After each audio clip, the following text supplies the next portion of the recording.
গান করতাম, আবার অ্যাক্টিংও নাচ। করতাম। হ্যাঁ, আমরা মেয়েরা মিলে নাটক বানিয়েছিলাম। তো স্কুল কলেজ লাইফের মানে চাকরির পাশাপাশি মানে এক্সাইটিং বিষয় কোনগুলো ছিল আর কি? এক্সাইটিং বিষয়গুলো ছিল আমাদের কালচারাল প্রোগ্রাম হতো ভাইয়া অনেক আমাদের স্কুলে, এবং থাকে না কিছু কিছু পপুলার স্টুডেন্ট যাদেরকে হয়তো বা কোনো কালচারাল প্রোগ্রাম হবে, সেটা অ্যাক্টিং হোক, রাইট।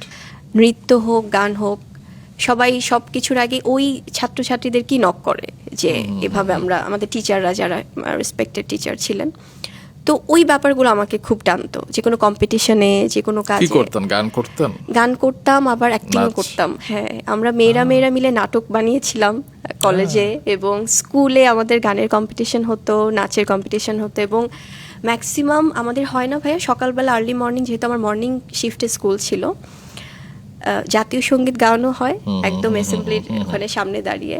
সেই কাজটা আমাকে দিয়ে করানো হতো, আমি এবং আমার দুজন ফ্রেন্ড ছিলেন, বান্ধবী।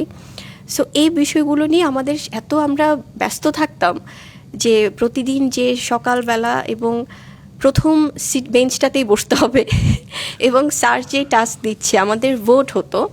আমি যখন ক্লাস 8 থেকে 9-এ উঠবো, তখন আমাদের ইন্টারেস্টিংলি ভোট হয়েছিল ক্যাপ্টেন কে হবে, মানে লিটারেলি তো আমাদের রেজাল্টের প্রেক্ষিতে ক্যাপ্টেনশিপ হতো। কিন্তু ওখানে হয়েছিল কি, আমার মানে পড়াশোনাও যেহেতু আমি খুব সিরিয়াস ছিলাম সত্যিকার আচ্ছা, অর্থে। এটা আমার